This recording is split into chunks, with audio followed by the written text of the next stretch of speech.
This channel does not promote any violent, harmful, or illegal activities. All content provided by this channel is meant for an educational purpose only. অগ্নিকাণ্ডের ফলে মৃত্যু মিছিল বন্ধই ছিল হোটেলের এমার্জেন্সির দরজা। এমার্জেন্সি দরজার পেছনে ডাই করা নির্মাণ সামগ্রী। আগুন লাগার পর পালিয়ে বাঁচার কোনো সুযোগই পাননি হোটেলের আবাসিকরা, অভিযোগ করছেন স্থানীয়রা।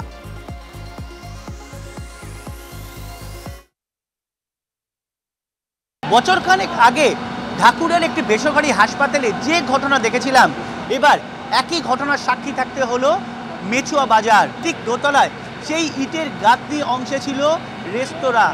সেই রেস্তোরাঁকে 3 মাস আগে পানশালায় রূপান্তরিত করা হয়। আবগারি দপ্তর এবং কলকাতা পুরসভার যে ধরনের অনুমতি এক্ষেত্রে প্রয়োজন, সে অনুমতি পর্যন্ত নেওয়া হয়নি, অথচ পানশালা তৈরি হয়ে গেল।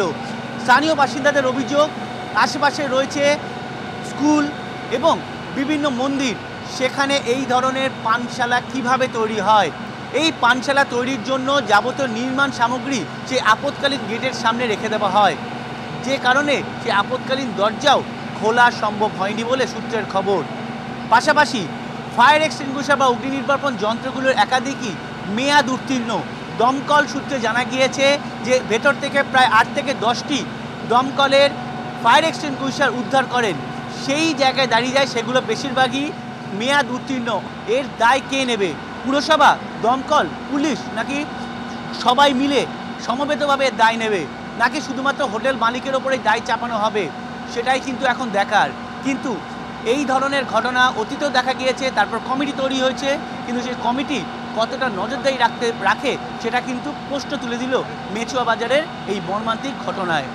ক্যামেরায় গৌরবের সঙ্গে সায়ন্ত ভট্টাচার্য, টিভি9 বাংলা, কলকাতা। হোটেলটা কার? বড় ভাইয়ের? বড় ভাই। ও এইটাই আরেকটাই বার তৈরি করছিল। আপনারা কেউ বলেননি যেখানে দুটো বার কোনো সমস্যা হবে? কখনো বলেনি এটা? আমাদের বললে হবে দাদা? কিছু কেউ অভিযোগ শুনুন? কেউ শুনবে? 2-3টে স্কুল আছে এখানে, যখন নিচে এই বারটা হচ্ছিল তখনও বলা হয়েছে, কোনো কথাই নেই উপরে। আজ সকালে বিজেপি নেতা সজল ঘোষ তিনি যখন ঘটনাস্থলে পৌঁছান তখন পুলিশ তার পথ রোধ করে এবং সজল ঘোষ তিনি প্রশ্ন তুলছেন যে বেআইনিভাবে নির্মাণ নিয়ে এবার প্রশ্ন তুললেন বিজেপি নেতা সজল ঘোষ। বাড়িতে একটা ইট গাঁথতে পারেন না, আপনি একটা পেরেক ঠুকতে পারেন না বেআইনিভাবে, যদি না সিলভার টনিক দেওয়া হয়। আজকে বলছেন একটা আস্ত বার তৈরি হয়ে গেল, কেউ জানতে পারলো না। এখানে মন্দির আছে, স্কুল আছে, হ্যাঁ কোনো ব্যাপার না, ধর্মশালা আছে, কোনো অসুবিধা নেই। এ রাজ্যের কটা নির্মাণ আইনি এখন সেটা নিয়ে প্রশ্ন উঠবে। সমস্ত বেআইনিকে প্রথমত আইনি করে দিচ্ছে, শুধু টাকা দিলে কর্পোরেশনও নেবে আর দলের লোকেরাও নেবে, তাহলেই সব বেআইনি আইনি হয়ে যাবে, কোনো অসুবিধা নেই, শুধু মাল দাও। এতগুলো মৃত্যু মিছিল মেছুয়া অগ্নিকাণ্ডে সজল ঘোষ, তাপস রায়দের ঘটনাস্থলে ঢুকতে বাধা দেওয়া হয়। পুলিশের সঙ্গে তুমুল বচসা বিজেপি কাউন্সিলরদের। রাজনীতির কারণেই ঢুকতে দিতে চাইছে না পুলিশ, অভিযোগ সজল ঘোষের। প্রশাসনের গাফিলতিতেই এই বিপর্যয়, তোপ তাপস রায়ের।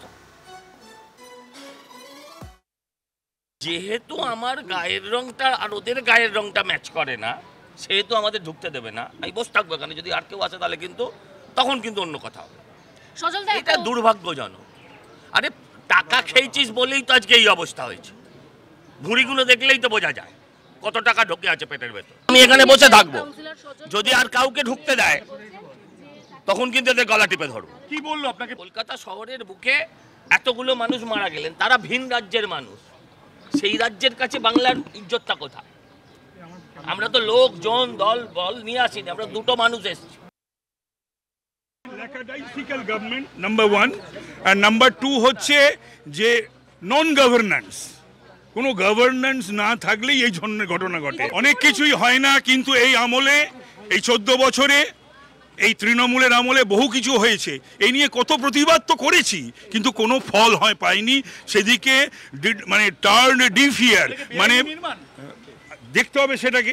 এখন এর পেছনে তো পুলিশ, এর পেছনে ফায়ার ফাইট ব্রিগেড এবং কেএমসি। এক ভয়ঙ্কর অগ্নিকাণ্ড, মৃত্যু মিছিল, কটকের বাড়িতে ফেরাই হলো না রাজেশ কুমার সান্তকারের। গতকালই কটক ফেরার কথা ছিল ওড়িশার বস্ত্র ব্যবসায়ী। তার আগেই হোটেলে অগ্নিদগ্ধ হয়ে মৃত্যু রাজেশ কুমারের। হাসপাতালে কান্নার রোল আত্মীয়দের। রাজেশ ছাড়াও অগ্নিকাণ্ডে মৃত্যু হচ্ছে আরও 13 জনের। দেহ শনাক্ত করার পর ময়না তদন্তে পাঠানো হবে।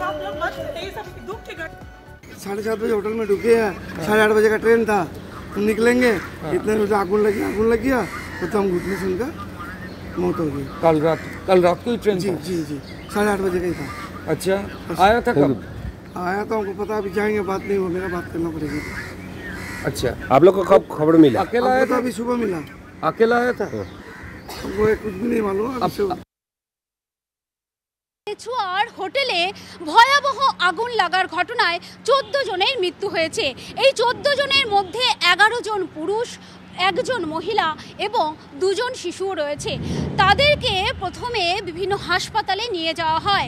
আরজিকর হাসপাতালে 5 জনকে নিয়ে যাওয়া হয়, 5 জনকে নিয়ে যাওয়া হয় এনআরএস হাসপাতালে এবং 4 জনকে মেডিকেল কলেজ হাসপাতালে নিয়ে আসা হয়।